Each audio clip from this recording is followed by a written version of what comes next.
Чав.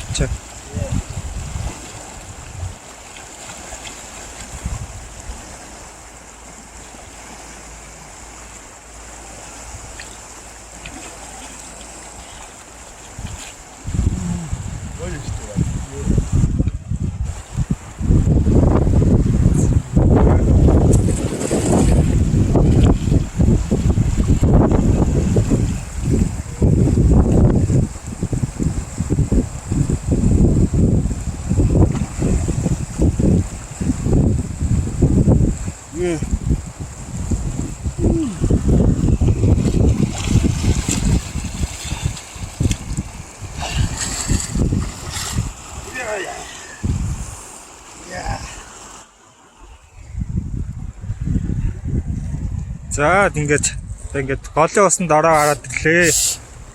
Сэтгэл хэр байна. Сэтгэл бол ерөнхийдөө гоё. Байгалийн хасах юмнаар өөрийгөө зинэглээд тустай үйл хаяг хийж хэрэгтэй.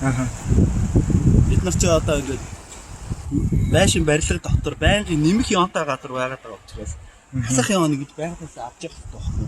Ил хайран дээр зогсож болно тий. Бол хөлсөж явж байгаа. Эсвэл гоё хаяатай ингээд голын усанд орчих хэрэг эрүүл мэндийг хэрэгтэй байна. За